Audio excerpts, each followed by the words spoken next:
Buenas tardes, hermanos. Les voy a invitar, por favor, a que nos pongamos de pie y vamos a comenzar la reunión del día de hoy cantando el himno que dice: Santo, Santo, Santo, Señor Omnipotente.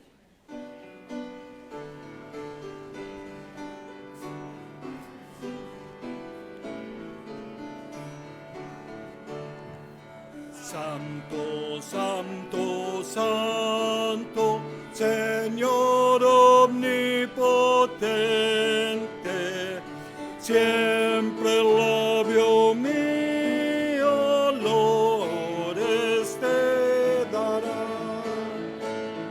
Santo, Santo, Santo, te adoro reverente,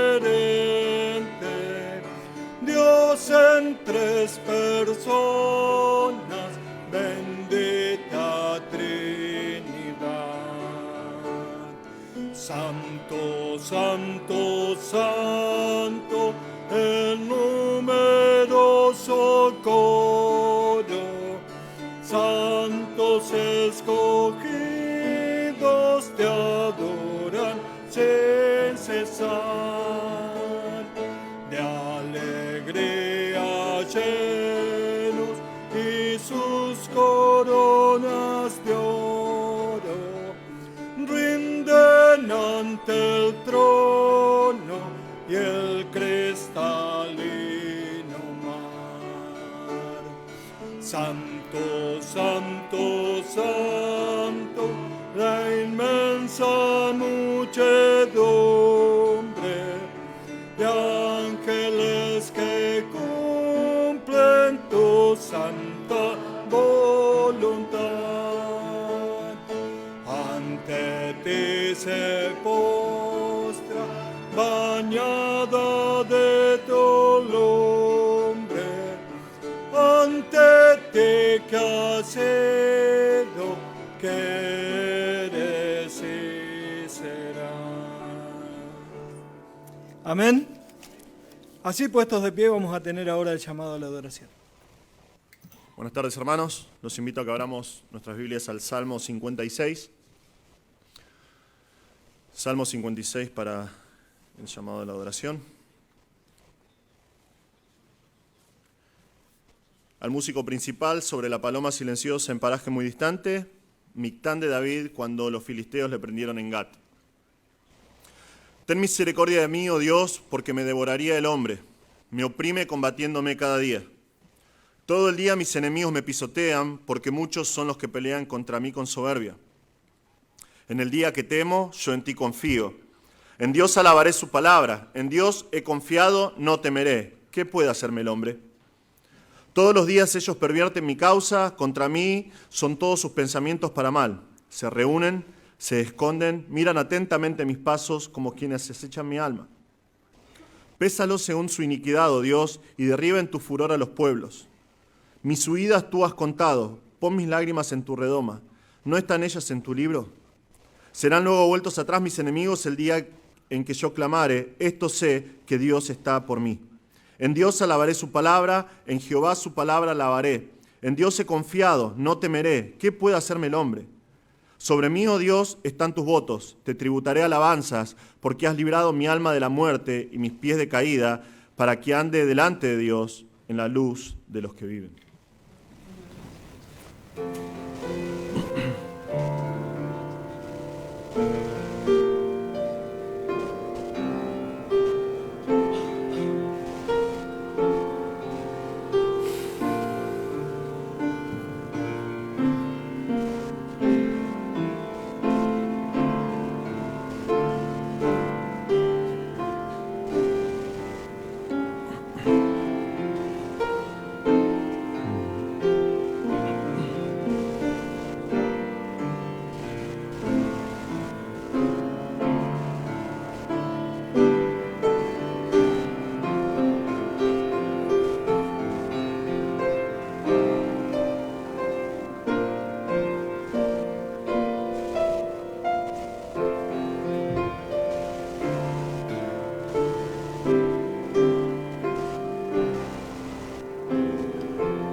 Padre Celestial, te damos muchas gracias por esta tarde que podemos venir delante de tu presencia a adorarte, Señor.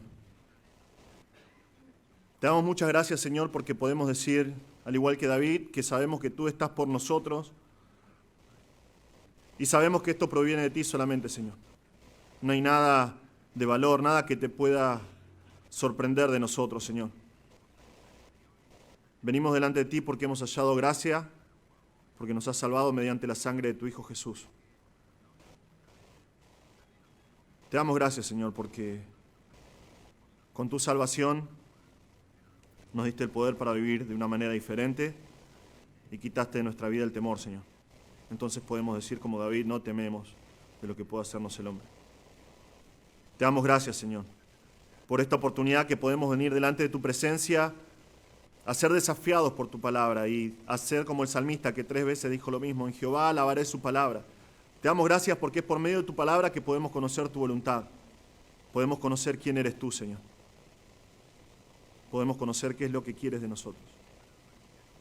Padre Celestial, te damos gracias por este tiempo y pedimos que por favor nos guíes, que todo lo que hagamos esta tarde sea para glorificar tu nombre, porque solo tú eres digno, Señor. Tú eres digno de la gloria, tú eres digno de nuestras vidas, Señor. Tú eres digno de nuestro servicio por el precio tan alto que pagaste por nuestra salvación, que es la sangre preciosa de tu Hijo. En su nombre te pedimos todas estas cosas. Amén. Y vamos a cantar: ¿quién formó las olas al hablar? ¿Quién contó la arena en el mar? Contempla a Dios.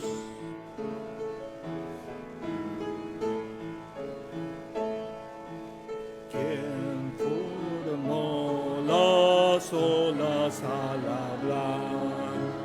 ¿Quién contó la arena en el mar? Reyes, pueblos tiemblan a su voz, la creación le rinde adoración. Contempla a Dios, en su trono está, venid y adoradle. Contempla al Rey, nadie es como Él, venid y adoradle.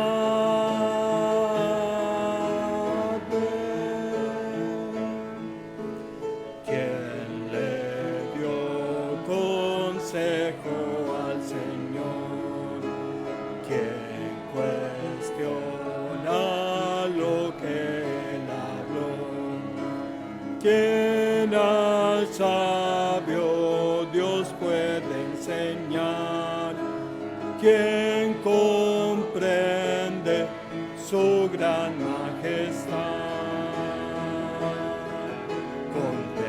Contempla a Dios, en su trono está, venid y adoradle. Contempla al Rey, nadie es como Él, venid y adoradle.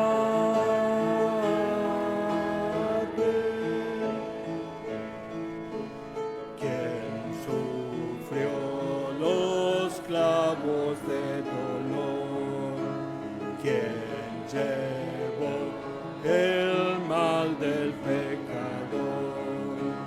Jesucristo, humilde al perecer, ha triunfado y reina con poder.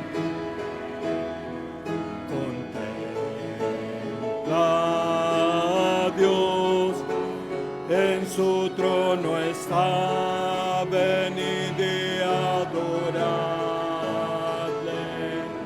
Contempla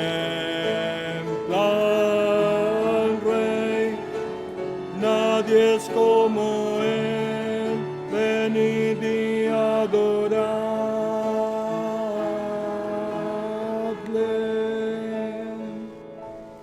Les voy a invitar ahora a que cantemos el coro que dice, tan grande es el amor de Dios. Estaban esperando que yo lo lea para poner. A ustedes les permito.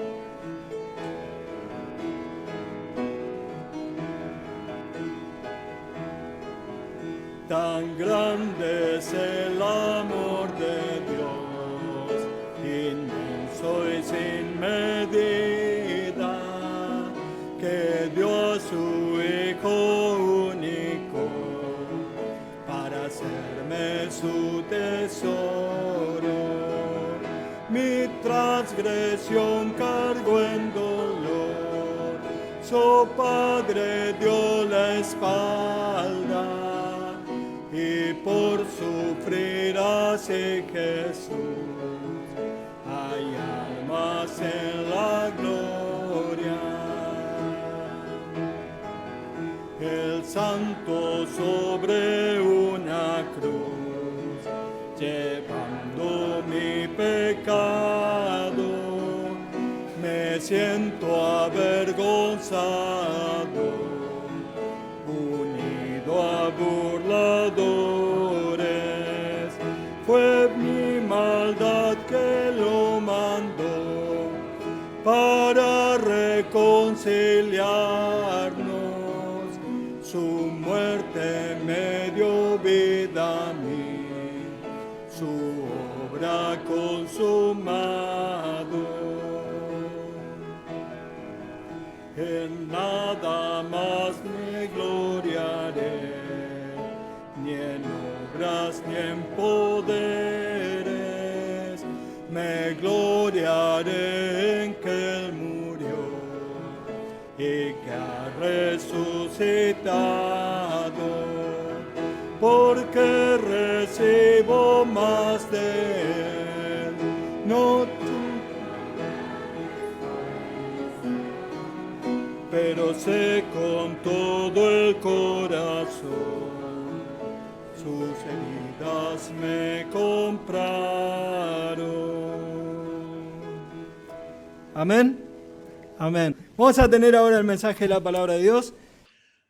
Buen día. Como siempre, para mí es un privilegio poder abrir la palabra de Dios con ustedes. Y otra vez hoy vamos a ir a 1 Corintios capítulo 6 y comenzando en versículo 9.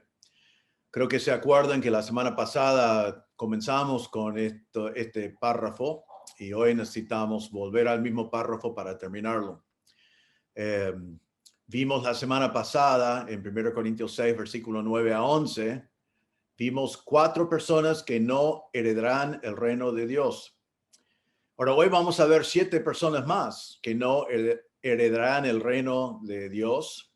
Pero Pablo también hoy va a marcar la diferencia entre el pecador obstinado y el pecador redimido y transformado. Vamos a ver 7 personas más que no heredarán el reino, pero vamos a ver también el milagro de la regeneración y el gran milagro por la gracia y misericordia de Dios, que los que hoy no heredan el reino de Dios pueden llegar a ser herederos por medio de la obra del Señor en sus vidas. Otra vez, para este mensaje tengo que decir que el tema no es fácil. La preparación ha sido difícil. Ha sido hacer mucha investigación y pensar mucho en lo que realmente es perversión, depravación, pecado. Es triste ver cómo la cultura quiere invadir a la iglesia. Es muy triste ver cómo la cultura religiosa se va justificando cosas que Dios no justifica.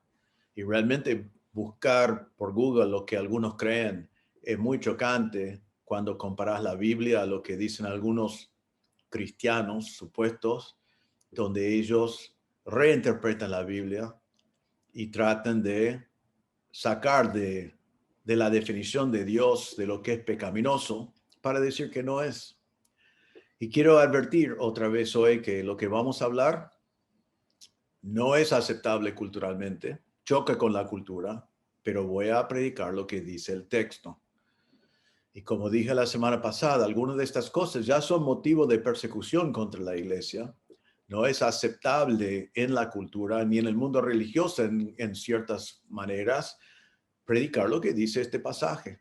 Pero como siempre en nuestra iglesia, vamos a predicar la verdad eterna de Dios. Tenemos la Biblia, que es la verdad absoluta, la revelación de Dios. Nuestro Creador nos dice lo que es moral y lo que es inmoral. Y no vamos a dejar que la cultura reemplaza en nuestra iglesia la verdad eterna de Dios. Entonces, vamos a seguir usando la Biblia para medir las cosas. Entonces, vamos a leer otra vez 1 Corintios capítulo 6, versículo 9 a 11. Dice, ¿no sabéis que los injustos no heredarán el reino de Dios?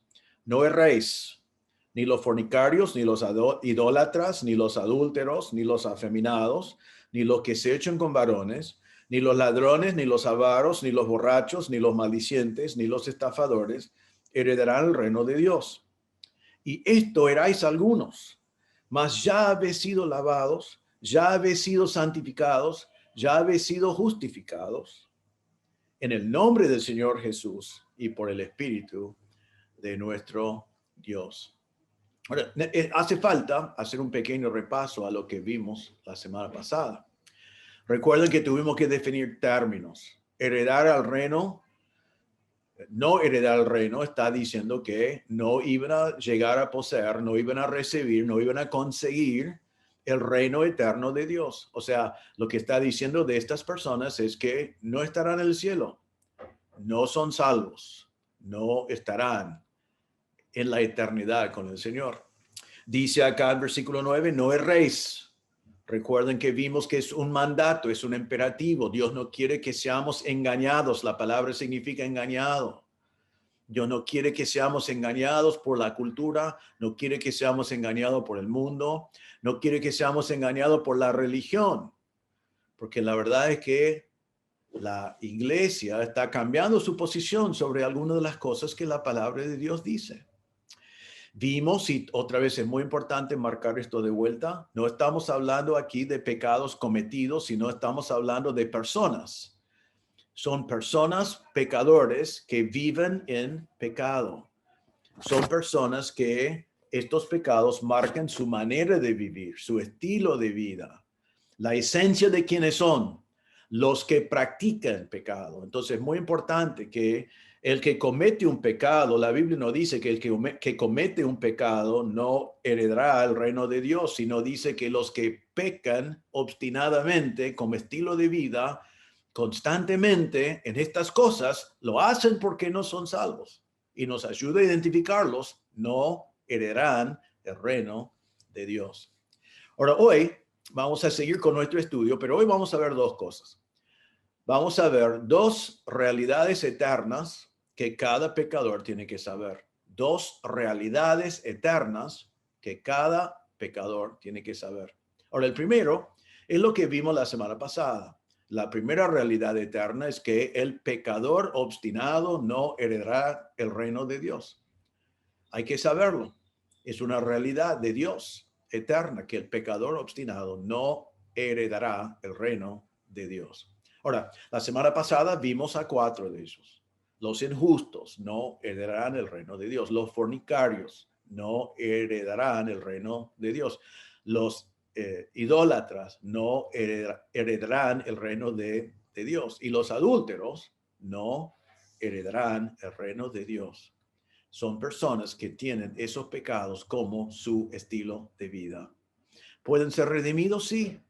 ¿Pueden ser salvos? Sí. Lo mencionamos la semana pasada y vamos a verlo bien hoy. Gracias a Dios, hay esperanza. Pueden ser salvos, pero los que siguen viviendo con estos pecados demuestran que no conocen la gracia del Señor. Ahora vamos a seguir entonces en versículo 9 y vamos a ver dos que vienen juntos aquí, que es dos en la última parte del versículo 9. Entonces, ni los afeminados ni los que se echan con varones. Estos dos van juntos porque los dos están hablando del mismo tema.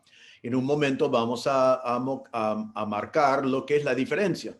Pero los dos están hablando de lo que hoy llamamos homosexualidad. Ahora, cuando pensamos en ese tema, vamos a tomar un rato para pensar en lo que están diciendo hoy sobre ese tema. Realmente en el mundo alrededor nuestro lo que están diciendo es esto. Están diciendo, la iglesia tiene que cambiar. Están diciendo que la postura de la iglesia sobre la homosexualidad es discriminación. Están diciendo que ellos nacieron así, que es algo genético. Están diciendo que Dios los hizo así. Están diciendo que predicar lo que yo estoy predicando en este momento es un discurso de odio. Y lo que ellos quieren hacer es imponer este pecado en la iglesia y lograr que sea aceptado, cambiando el nombre de pecado a un estilo de vida alternativo. Ahora, ellos también están reescribiendo la historia. Y solo quiero mencionarlo. Yo lo investigué bastante, pero y tampoco recomiendo que lo van investigando porque no es divertido. No es algo que un creyente quiere pasar mucho tiempo pensando. Pero quieren reescribir toda la historia del mundo occidental o quizás el mundo entero para tratar de establecer que homosexualidad ha sido normal, aceptado y parte de todas las culturas de la historia. Entonces, en la historia, por ejemplo, ellos dicen que fue muy común entre los griegos. Tratan de decir que Platón estaba a favor de homosexualidad y que era homosexual, aunque no es así, no puede probar eso.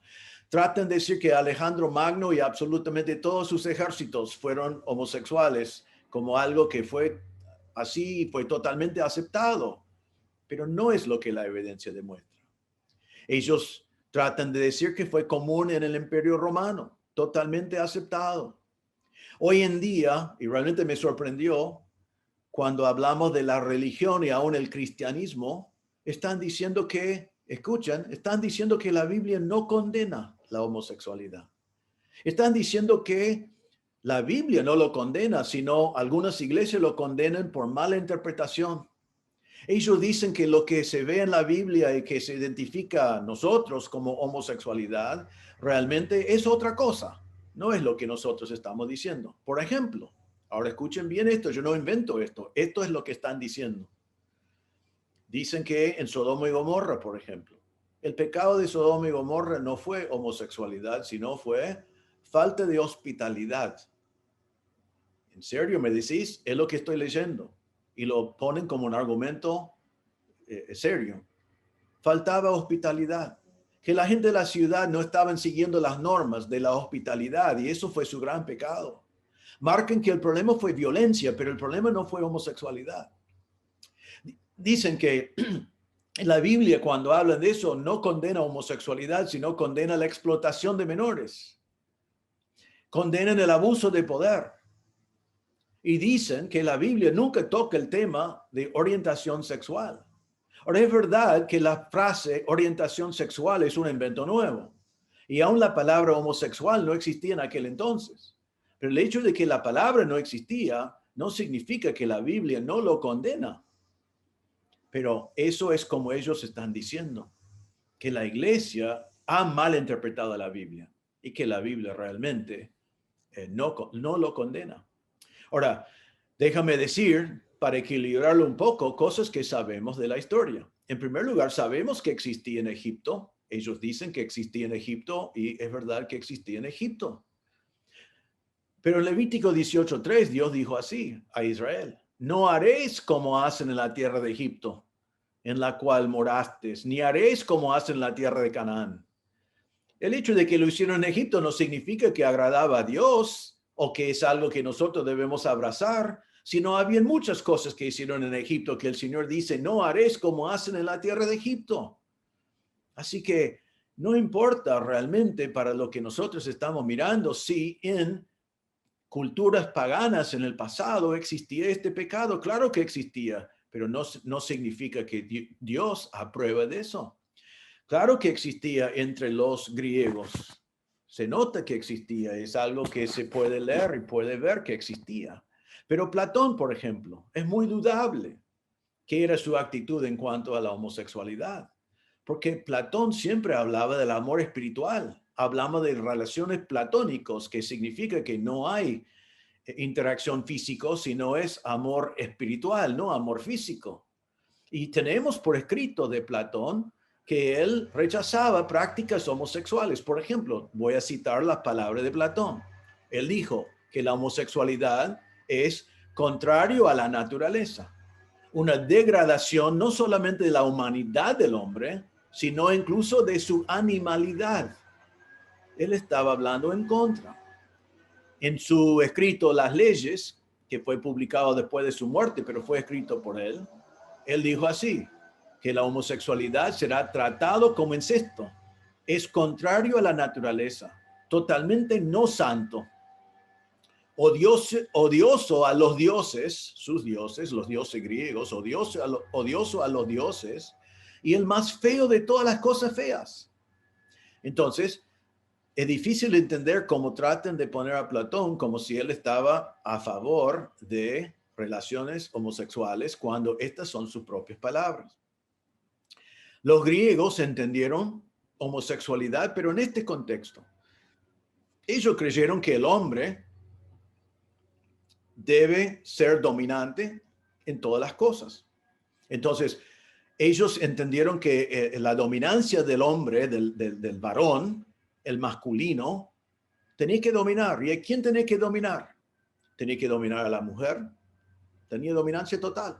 Tenía que dominar al esclavo y podía dominar al joven no ciudadano de aquel entonces. Entonces, ¿qué es lo que está diciendo con eso? Que ellos sí existía homosexualidad, pero fue considerado más bien un tema de la dominancia del hombre dentro de la cultura. ¿Ahora eso lo hace bien? No. Solamente estamos tratando de ver que aún en aquel entonces lo estaban discutiendo, aún en aquel entonces no estaba bien visto por muchas de las personas que vivieron en aquel entonces. Ahora, de allí vienen estas dos palabras, y quiero que entendamos las dos palabras. ¿Qué es, en versículo 9, un afeminado y qué es el que se echa con varones? Nosotros tenemos conceptos de estas palabras, pero escuchen bien para saber lo que significan estas palabras en griego. Los dos están hablando de personas que están practicando relaciones homosexuales. La palabra efeminado es el varón que toma el rol pasivo o el rol femenino. Es en la cultura griega el joven no ciudadano que toma el rol pasivo. Es el esclavo joven que es dominado por el varón masculino, pero es un hombre, pero toma el rol pasivo, el rol femenino. Muchas veces fue un prostituto masculino que cobró dinero por tomar el rol pasivo para el varón dominante. Eso es la palabra afeminado. Fue una persona que practicaba relaciones homosexuales, pero tomando el rol pasivo. Ahora, el que se echa con varones era el hombre que tomó el rol masculino o el rol dominante. Normalmente fue un hombre mayor, un hombre dominante, un hombre que expresaba su masculinidad, un hombre que dominaba. Entonces, estos son los dos aspectos que se ve dentro del contexto griego. Ahora, ¿qué es importante para nosotros en eso, en esa diferencia de palabras y cómo fue entendido en aquel entonces? Es esto: Dios condena a las dos cosas. Dios condena a los dos hombres, el afeminado y el que se echa con varones. Los dos no entrarán, no heredarán el reino de Dios. Entonces, podemos discutir las diferencias y lo que pensaban los griegos, pero estas palabras están en griego. Pablo está escribiendo a Corinto, que era una ciudad griega, y está diciendo que esto es condenado por Dios. Ahora, sabemos también que la homosexualidad existía en el Imperio Romano. El autor Gibbon, que escribió el libro clásico, realmente es 6 volúmenes, creo, yo los tengo, que se llama Historia de la decadencia y caída del Imperio Romano. Él dice que 14 de los primeros 15 emperadores practicaron bisexualidad y homosexualidad. Hay bastante evidencia de que Nerón practicaba homosexualidad, que el emperador Adrián practicaba homosexualidad. Entonces sabemos que existía, sabemos que fue común en cierta forma, pero también sabemos que ellos no lo aceptaron como algo normal, que también fue discutido en aquel entonces. En el año 25 antes de Cristo, en Roma pasaron una ley, que era la ley contra la violación homosexual de ciudadanos jóvenes. Ellos pasaron una ley para controlar este mal que estaba pasando dentro de su imperio. Fue considerado no varonil. Fue aceptado, pero con esclavos y prostitutas. Ahora, ¿por qué estoy diciendo todo esto? Porque hoy en día quieren decirnos, como ya dije, que en toda la historia siempre ha sido común y estamos viviendo solamente una burbuja de la historia humana donde la iglesia lo ha definido como pecado. Y no es así. Sabemos en el año 390 después de Cristo, que después de que Constantino se convirtió al cristianismo, se aprobó una ley en ese año que se llama Lex Dei o Ley de Dios. Y esa ley en el Imperio Romano en el año 390 decía que el hombre, un hombre que tomaba el rol de mujer tenía que ser quemado. O sea, ya tenemos una ley con la pena de muerte contra las prácticas homosexuales en el año 390. Ahora, quizás decís, bueno, esto es muy feo, no quiero escuchar estas cosas. Déjame volver a decir, quiero que sepan, porque va a venir cada vez más, cada vez más, cada vez más. Si buscas en Google, y no lo recomiendo, vas a ver artículo tras artículo tras artículo que trate de hacerte entender que era normal y común entre los egipcios, era común y normal entre los griegos, era común y normal entre los romanos, y debe ser común y normal hoy. Vas a encontrar artículo tras artículo tras artículo escrito por religiosos que te van a decir que la iglesia está equivocada, que la Biblia no lo condena, sino que la iglesia está equivocado y ha mal entendido las escrituras y que deben cambiar para que sea aceptado dentro del cristianismo este pecado. Por eso he hablado de todo esto, pero realmente, ¿qué nos importa? La verdad que no nos importa. Lo que nos importa es qué es lo que dice Dios. Ahora vamos a ver ahora lo que dice Dios, porque eso es lo que realmente importa. Hablamos de Sodoma y Gomorra en Génesis. Génesis 18:20 dice así. Entonces Jehová le dijo, por cuanto el clamor contra Sodoma y Gomorra se aumenta más y más, y el pecado de ellos se ha agravado en extremo, voy a ir a juzgar a la ciudad. El clamor contra ellos se aumenta más y más y se ha agravado en extremo su pecado. Era una ciudad de pecado y fue extremo, fue grave delante de Dios. Génesis 19, versículos 4 a 9. Ahora voy a leer esto y hacer comentarios, pero no se puede interpretar este pasaje como que estaban violando las normas de hospitalidad. Dice así. O sea, sabemos que llegaron los ángeles en forma de hombres, fueron a la casa de Lot y dice que antes que se acostasen, rodearon la casa los hombres de la ciudad, los varones de Sodoma, todo el pueblo junto, desde el más joven hasta el más viejo. Y llamaron a Lot y le dijeron, ¿dónde están los varones que vinieron a ti esta noche? Sácalos para que los conozcamos. Ahora, por las dudas, para que los conozcamos no significa que los querían saludar. Si hubieran querido saludarlos, Lot hubiera dicho, bueno, ya van a salir, los pueden saludar. La palabra conocer en hebreo muchas veces significa tener relaciones íntimas. Ellos querían tener relaciones homosexuales con estos hombres. Entonces Lot salió a ellos a la puerta y cerró la puerta tras sí y dijo, os ruego, hermanos míos, que no hagáis tal maldad. ¿Qué fue la maldad? No respetar la hospitalidad, no, la maldad es que querían conocer a esos varones. Querían tener relaciones con los varones. Y Lot dice, aquí ahora yo tengo dos hijas que no han conocido varón. Os las sacaré fuera y haced de ellas como bien os pareciere, solamente que a estos varones no hagáis nada, pues que vinieron a la sombra de mi tejado. La solución no es que se conozcan, sino la solución es que aquí están mis hijas. ¡Qué depravación! Lot ofrece sus propias hijas en esta situación para salvar a estos hombres, horrible, casi incomprensible para nosotros, pero estamos hablando de relaciones íntimas. Y aquí los varones lo rechazan. No están interesados en las dos hijas de Lot, quieren a los varones.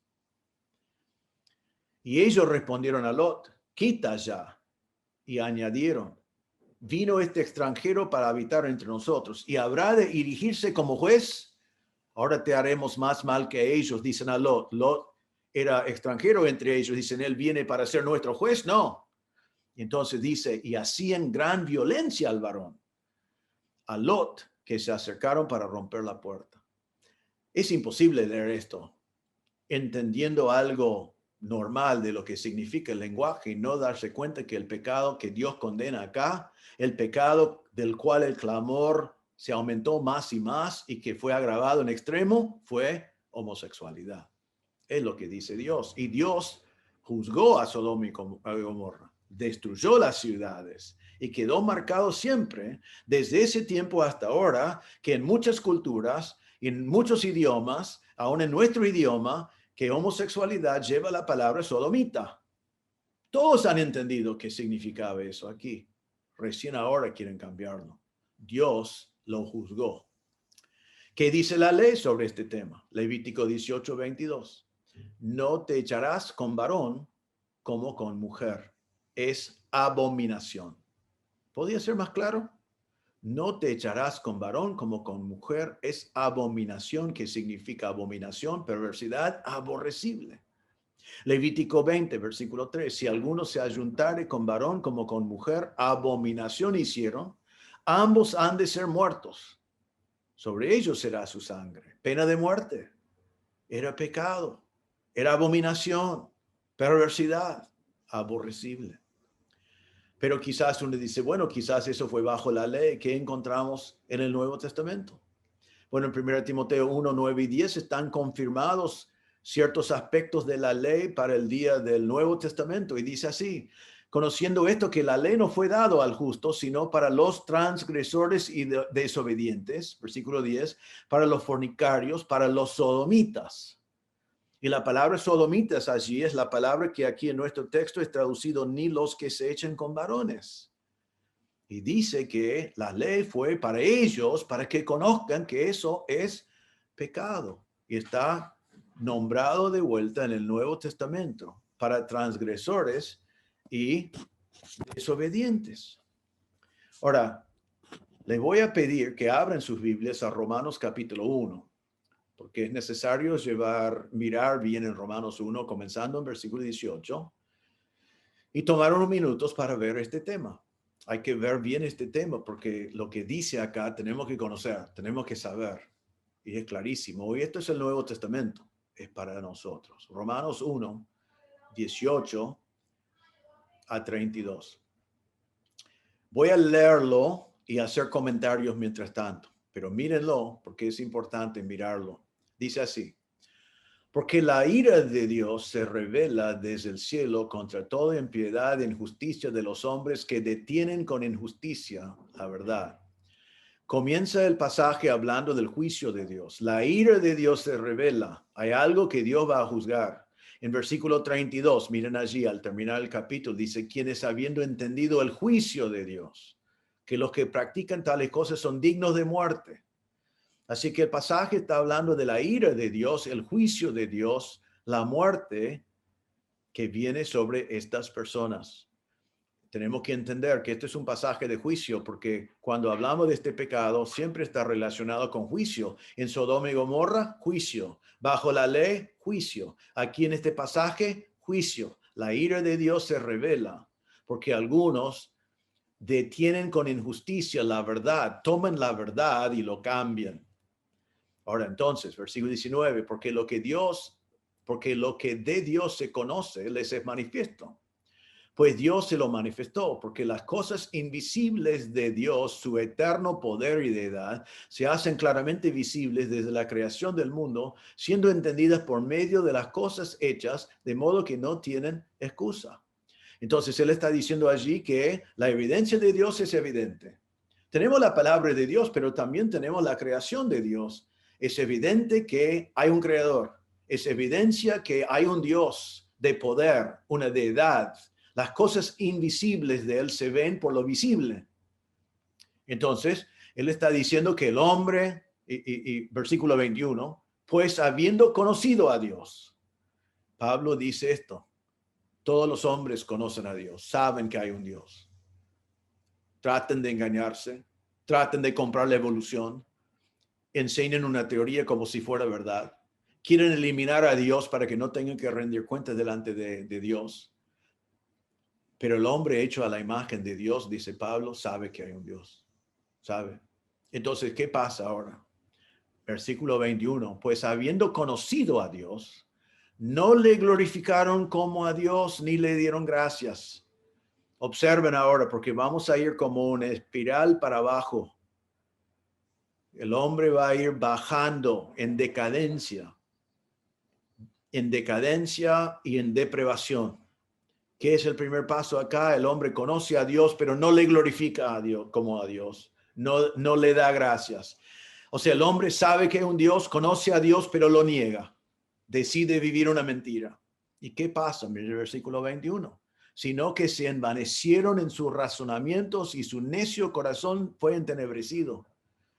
Una vez que deciden vivir una mentira, su razonamiento es envanecido. Por eso encontramos hombres que enseñan cosas que no son lógicos, no tienen sentido. Cuando hablamos de que no sabemos si un hombre es un hombre o una mujer, que no sabemos qué es lo que es de nacimiento, que tiene que decidir cuál es su género, eso es una locura. El médico sabe en el momento que nace el bebé si es varón o si es mujer y no hay otro. Pero con el razonamiento envanecido podemos inventar un montón de cosas que ni tienen sentido. Y su necio corazón fue entenebrecido, así que no aman a Dios y no aman la verdad. El hombre niega a Dios, su razonamiento es envanecido, ya no puede pensar correctamente, su corazón es entenebrecido, está en oscuridad y no puede amar como Dios le creó para amar. Versículo 22. Profesando ser sabios, se hicieron necios. Y ahora, versículo 23, cambiaron la gloria del Dios incorruptible en semejanza de imágenes de hombre corruptible. ¿Qué hace ahora el hombre? Cambia la gloria de Dios en imágenes. Cambia la gloria de Dios, la deidad de Dios y da la supremacía al hombre, o como dice acá, a animales. Entonces otra vez el hombre cambia la gloria de Dios, no le da gloria, no lo reconocen. ¿Qué es el resultado? Versículo 24. Por lo cual, como el hombre cambia la gloria de Dios en cualquier cosa, versículo 24, por lo cual Dios los entrega a la inmundicia, en la concupiscencia de sus corazones, de modo que deshonraron entre sí sus propios cuerpos. El Señor, como el hombre no le glorifica, lo entrega a su inmundicia, a su suciedad, para que deshonren sus cuerpos. El hombre hoy deshonra su cuerpo con la pornografía. Deshonra su cuerpo con el vestimenta vergonzosa que utilizan muchas personas. Deshonra su cuerpo por hacer idolatría del cuerpo. Deshonra su cuerpo por hacer un montón de operaciones para que se pueda ver su cuerpo y muchas veces en forma sensual. El hombre deshonra su cuerpo porque Dios le entregó a inmundicia, porque Dios lo entregó porque el hombre cambió la gloria de Dios en imágenes. Versículo 25. El hombre ahora, ya que cambiaron la verdad de Dios por la mentira, honrando y dando culto a las criaturas antes que al Creador, el cual es bendito por los siglos. Amén. ¿Qué hace el hombre ahora? Cambia la verdad de Dios por una mentira. Y honran a las criaturas en vez de honrar a Dios. ¿Qué hace Dios? Versículo 26. Por esto Dios los entregó a pasiones vergonzosas.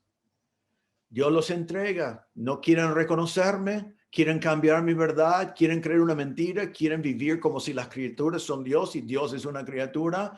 Yo les voy a entregar, versículo 26, a pasiones vergonzosas.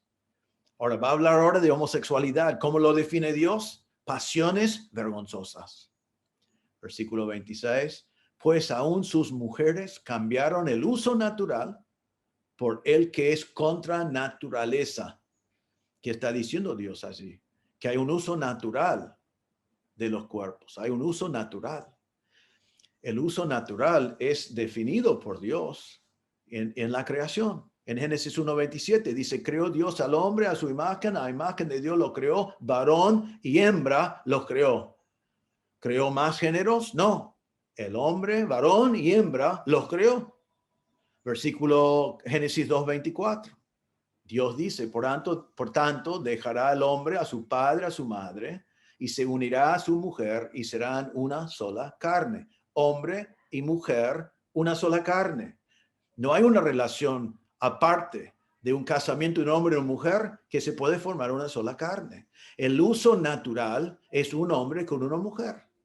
Y aquí dice Pablo en nuestro pasaje en versículo 27 de Romanos 1, que la mujer dejó el uso natural y dice, se encendieron en lascivia unos con otros, cometiendo hechos vergonzosos, ¿no? Entonces, la mujer deja el uso natural y ahora habla del hombre, se encendieron en lascivia unos con otros, cometiendo hechos vergonzosos, hombres con hombres, y recibiendo en las mismas la retribución debido a su extravío. Entonces, ¿qué está diciendo Dios acá? Que es un uso no natural, es vergonzoso, es un extravío, es pecado. Y es un pecado que trae retribución. Entonces, los que traten de decirnos que la Biblia no condena el pecado de actos homosexuales, no sé qué Biblia están leyendo. Este pasaje es muy claro, pero sigue. Ahora el hombre otra vez, versículo 28. Y como ellos no aprobaron tener en cuenta a Dios, ahora ellos dicen, no apruebo tener en cuenta a Dios, no voy a tener en cuenta a Dios, no me importa lo que piense Dios. Y sigue en versículo 28, ahora lo que Dios hace, Dios los entregó una mente reprobada para hacer cosas que no convienen. Entonces están haciendo muchas cosas que no convienen. Y dice ahora, estando atestados de toda injusticia, fornicación, perversidad, avaricia, maldad, lleno de envidia, homicidios, contiendas, engaños y malignidades, murmuradores, detractores, aborrecedores de Dios, injuriosos, soberbios, altivos, inventores de males, desobedientes a los padres, necios, desleales, sin afecto natural, implacables, sin misericordia. Y ahora mire lo que dice de todos ellos. Quienes, habiendo entendido el juicio de Dios, que los que practican, allí está eso otra vez, que practican tales cosas son dignos de muerte, no solo las hacen, sino también que se complacen con los que las practican. Este pasaje dice vez tras vez que el hombre rechaza a Dios, Dios lo entrega a sus pasiones. El hombre rechaza a Dios, Dios los entrega a sus pasiones.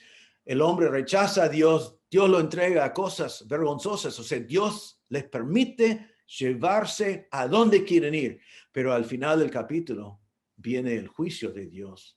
Porque Dios ya ha dicho que esto es pecado, esto es abominación, esto es perverso, esto no es natural, esto no es la forma en la cual Dios lo creó. Y versículo 18, la ira de Dios se revela. Versículo 32, el juicio de Dios se revela. Y saben ellos que son dignos de muerte, pero no les importa. ¿Por qué? Porque no tomaron en cuenta a Dios. Han rechazado a Dios. No les importa a Dios.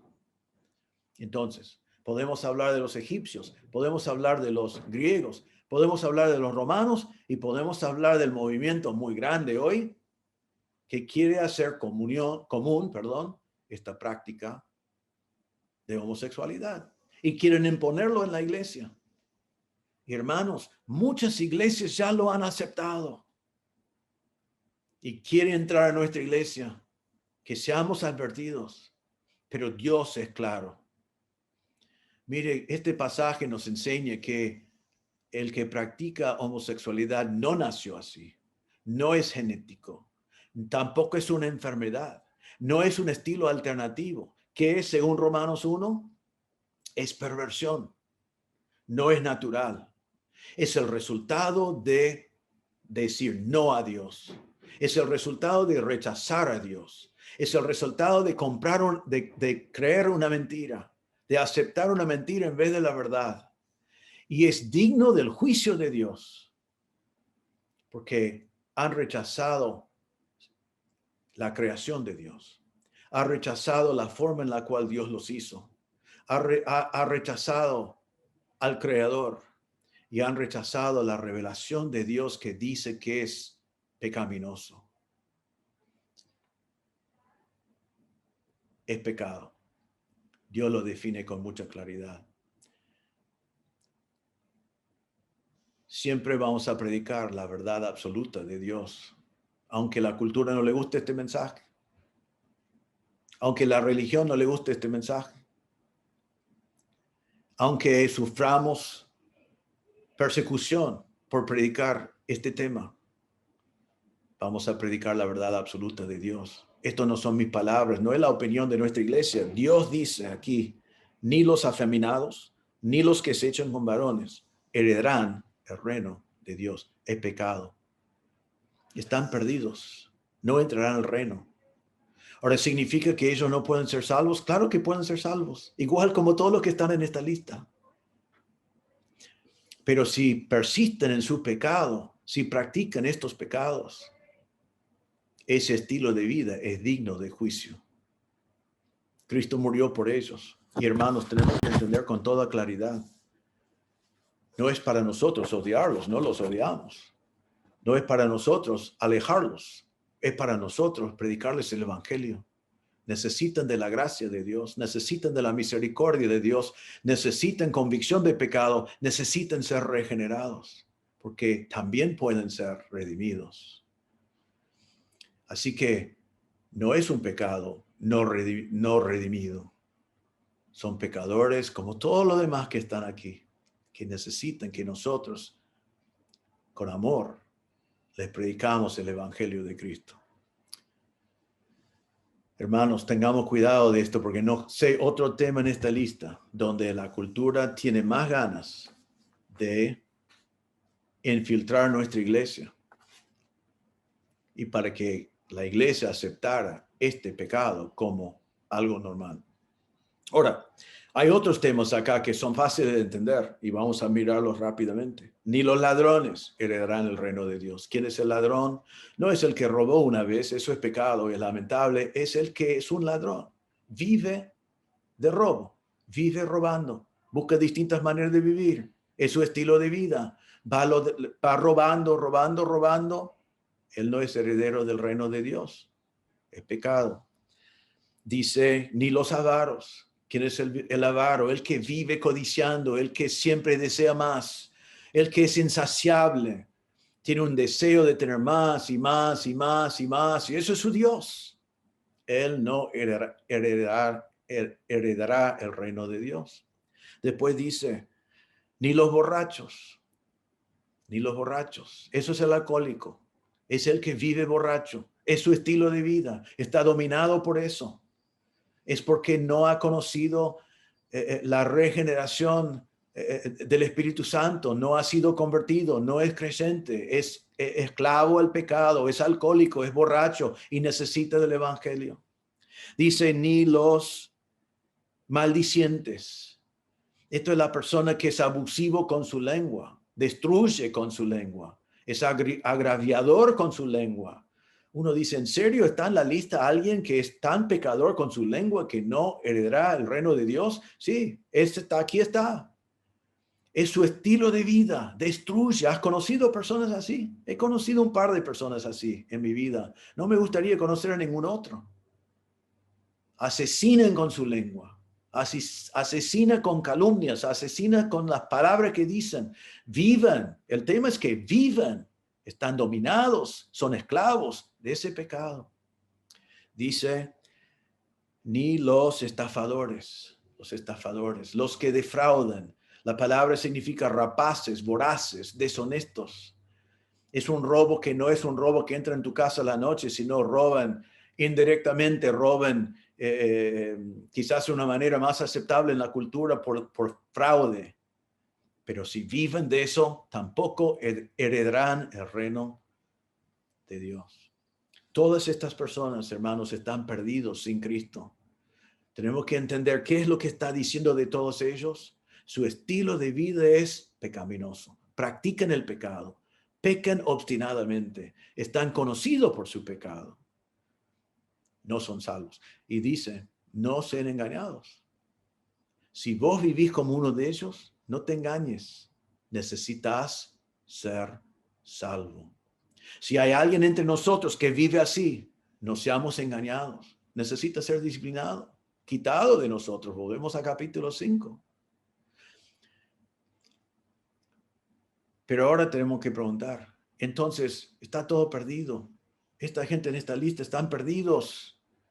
¿Podemos lavar la mano de ellos porque no hay posibilidad? Bueno, ahora viene el punto 2 hoy, y realmente el punto final del mensaje de la semana pasada también. Porque hay esperanza. Porque la sangre de Cristo es suficiente también para todas estas personas.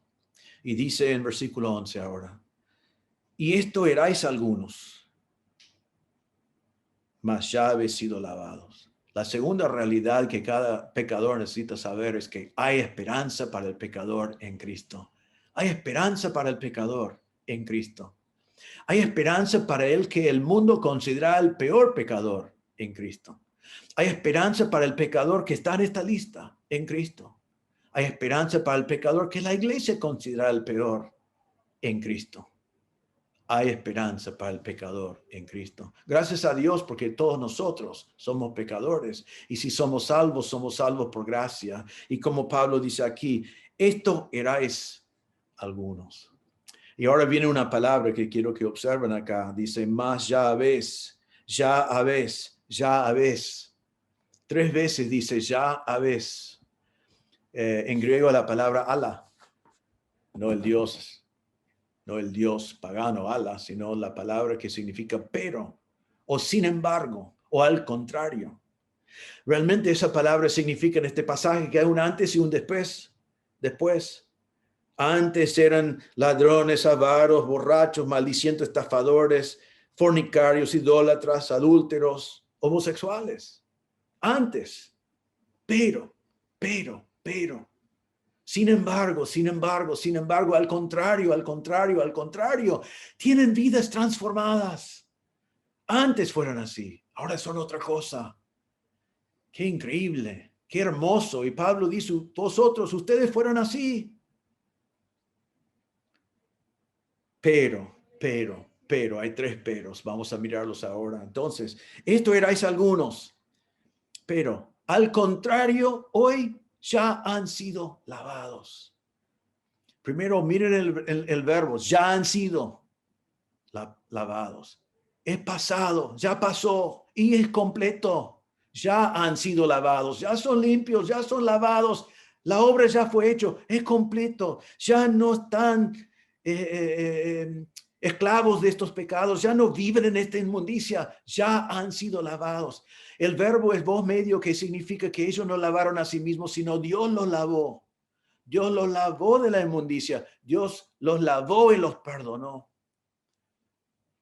Otra vez Tito 3:5 nos salvó, no por obra de justicia que nosotros hubiéramos hecho, sino por su misericordia, por el lavamiento de la regeneración y por la renovación del Espíritu Santo. Fuimos lavados en la regeneración cuando el Señor nos dio vida. En Efesios 5 habla del matrimonio como un ejemplo de una ilustración de la relación con Cristo, de Cristo con la iglesia. Y dice, maridos, amad a vuestras mujeres, así como Cristo amó a la iglesia y se entregó a sí mismo por ella para santificarla, habiendo purificado en el lavamiento del agua por la palabra. Está lavado por Cristo, está lavado por la palabra. Lavado. En Hebreos 9:14 dice, cuánto más la sangre de Cristo, el cual mediante el Espíritu eterno se ofreció a sí mismo sin mancha a Dios, limpiará. La sangre de Cristo limpiará vuestras conciencias de obras muertas para que sirváis al Dios vivo. La sangre de Cristo limpia. 2 Corintios 5:17 dice, de modo que alguno está en Cristo, que nueva criatura es. Las cosas viejas pasaron, y aquí todas son hechas nuevas. Las cosas viejas acá, fornicación, idolatría, adúlteros, etcétera. Todo hecho nuevo. Pablo dice a los corintios, fueron lavados y ya son limpios. Eso nos dice dos cosas. La sangre de Cristo es suficiente para lavarnos de todo pecado. Amén.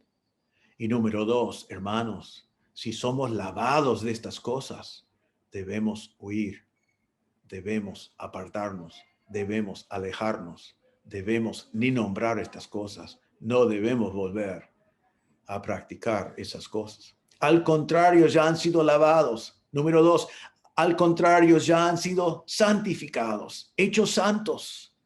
Aquí no está hablando de santificación progresivo, sino está hablando de su posición delante de Dios. Ya son santos delante de Dios. Vivieron en toda esa inmundicia y ahora son santos. Amén, gloria a Dios. ¿Cómo Dios puede hacer santo de una persona viviendo en inmundicia?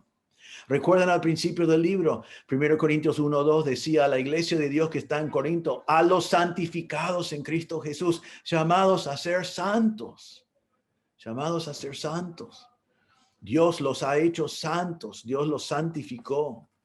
Segunda Tesalonicenses 2:13, pero nosotros debemos dar gracias siempre a Dios respecto a vosotros, hermanos amados por el Señor, de que Dios os haya escogido desde el principio para salvación, mediante la santificación por el Espíritu y la fe en la verdad.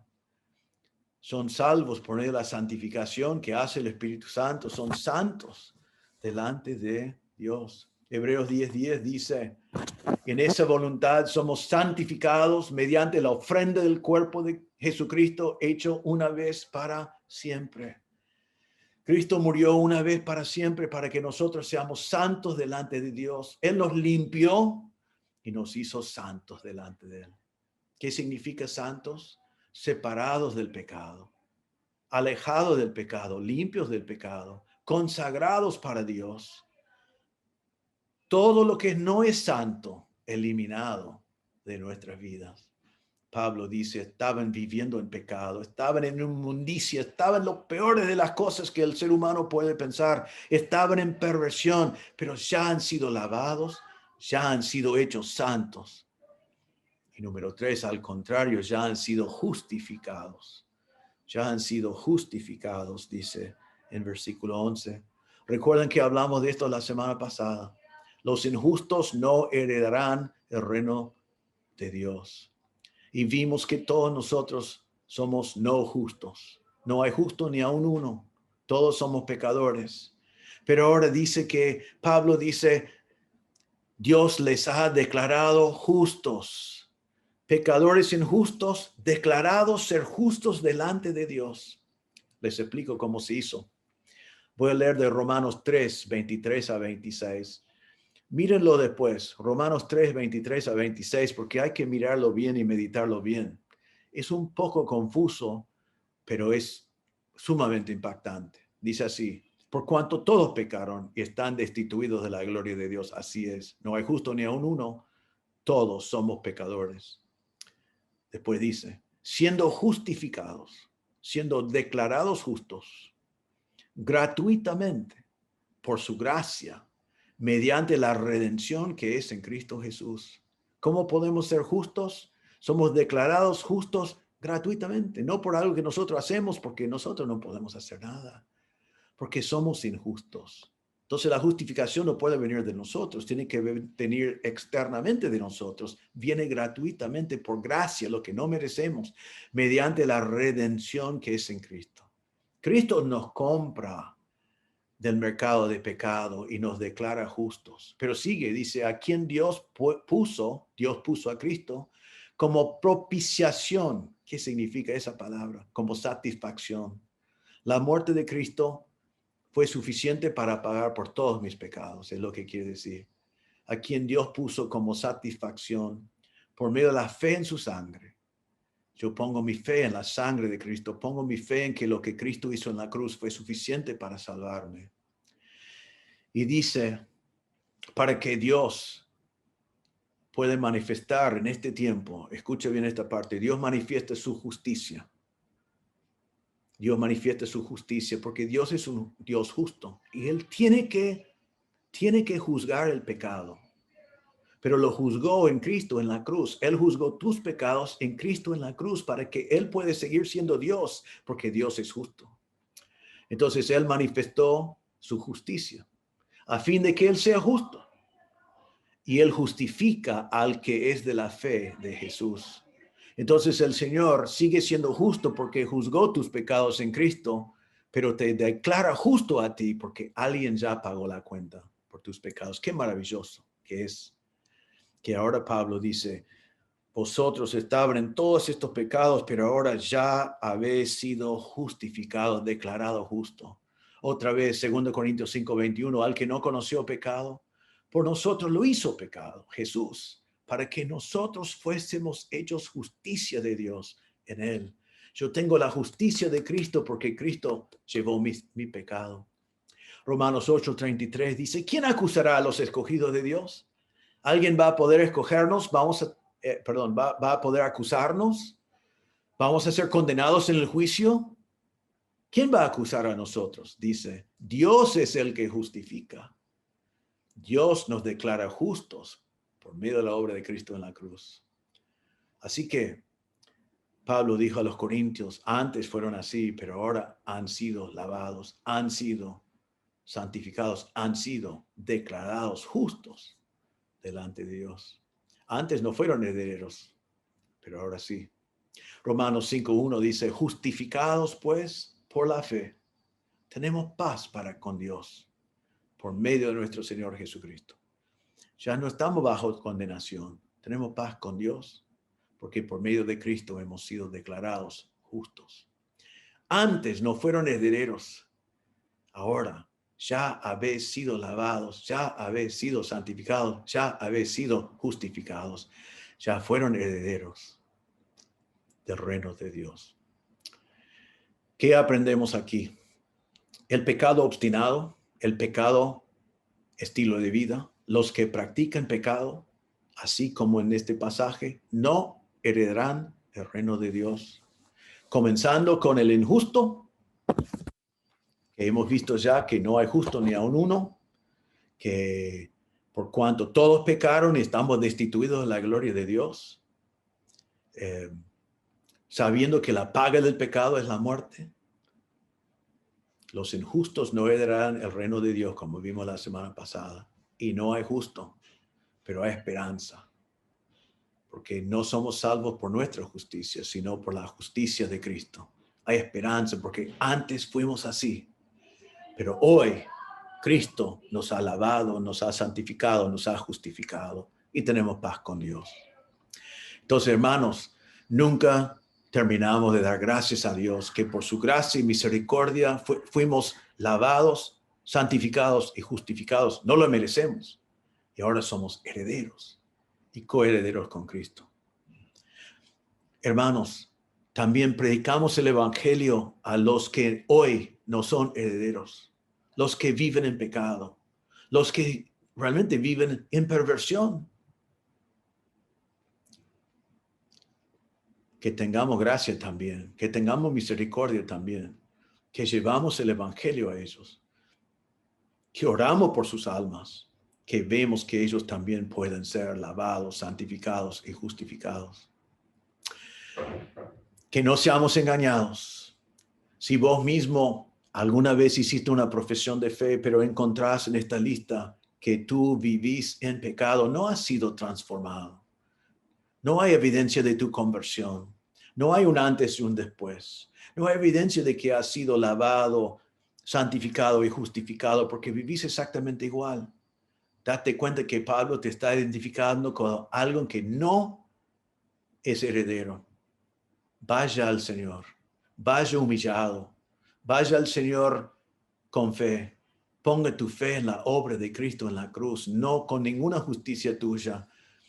Creed en el Señor Jesucristo y lo que Él hizo en la cruz por ti. Creed en el Señor Jesucristo y su resurrección en victoria sobre la muerte.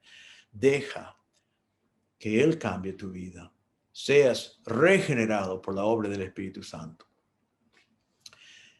Y como iglesia, Pablo nos está diciendo acá que no seamos engañados. Hermanos, la cultura invade. La ley en los países, en el mundo occidental, quieren imponer que aceptamos estos pecados como normal. Quieren imponerlo, quieren perseguirnos por seguir enseñando estas verdades. Hermanos, como iglesia que estemos firmes, pagando el precio que tenemos que pagar, enfrentando las cosas que tenemos que enfrentar. La palabra de Dios es la verdad absoluta. No tenemos otra.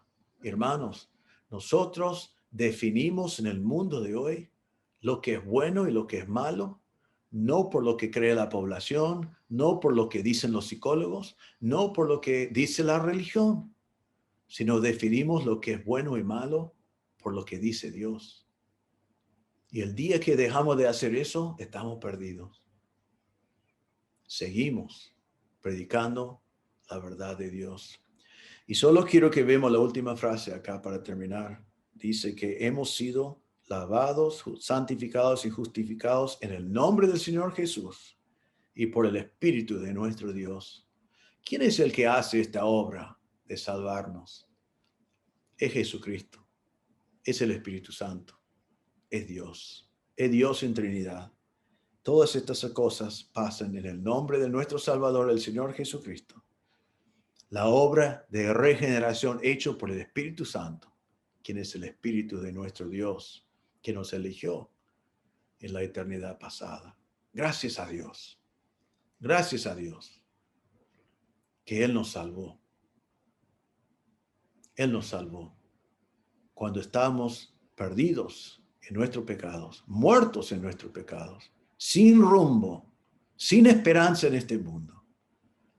Pero por la gracia de Dios somos lavados, santificados y justificados en el nombre del Señor Jesucristo por el Espíritu de nuestro Dios. Gloria a Dios. Oremos. Señor, te damos gracias una vez más por tu palabra. Te damos gracias por la verdad de tu palabra. Ayúdanos, Señor, a recordar que tú nos has advertido, que no seamos engañados por la cultura, que no seamos engañados por los que profesan ser sabios, pero son necios, que no seamos engañados por la psicología, que no seamos engañados por la evolución, sino que siempre volvamos a la verdad absoluta, tu revelación de ti mismo, y que entendamos lo que es bueno y malo, lo que es moral, lo que es inmoral. No a nuestro criterio, el criterio de nuestro mundo, el criterio de esta cultura, sino por el criterio tuyo. Ayúdanos, Señor, a no ser engañados. Ayúdanos como iglesia que estemos firmes, listos para pagar el precio que tenemos que pagar para seguir predicando tu palabra tal cual como tu palabra dice. Señor, pido que seamos firmes como iglesia. Ayúdanos, Señor, como hermanos, a darnos cuenta que ya nos lavaste de estos pecados y que no volvamos a ellos, que huimos, que nos quedamos lejos, porque ya somos lavados, santificados y justificados. Ayúdanos, Señor, como hermanos, a estar con una gratitud eterna de lo más profundo de nuestros corazones, sabiendo de que nos salvaste y que fue por tu gracia y que podemos vivir todos los días alabándote porque estamos lavados, santificados y justificados delante de ti. Y Señor, pido que si hay alguien que en algún momento de su vida había hecho una profesión de fe, pero se identifica en este pasaje, se da cuenta que no ha sido lavado, santificado y justificado, que tu Espíritu le convence en este momento de su pecado y que él puede ir a ti poniendo su fe en la obra de Cristo en la cruz.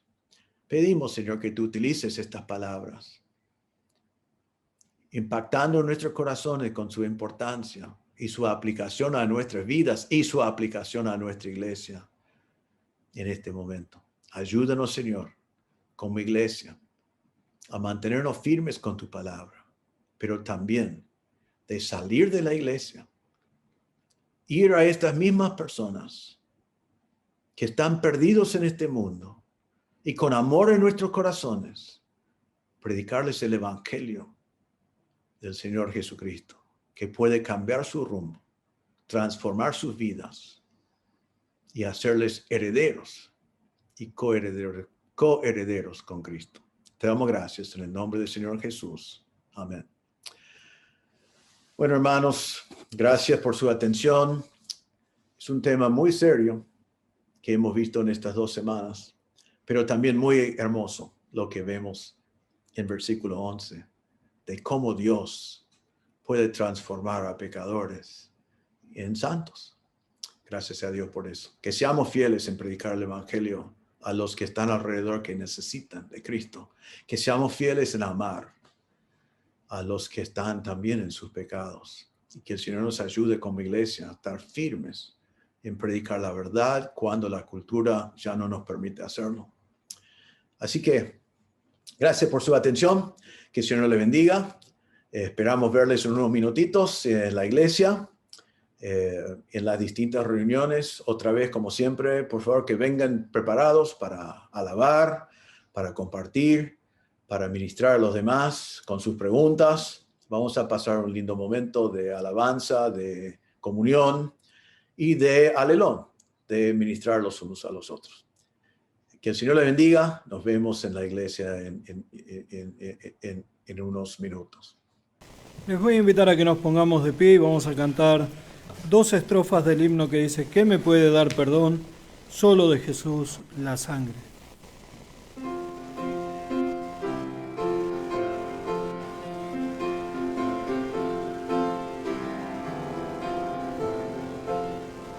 ¿Qué me puede dar perdón? Solo de Jesús la sangre y un nuevo corazón. Solo de Jesús la sangre. Precioso es el raudal que limpia todo mal. No hay otro manantial, solo de Jesús la sangre. Fue el rescate eficaz, solo de Jesús la sangre. Trajo santidad de paz, solo de Jesús la sangre. Precioso es el raudal que limpia todo mal.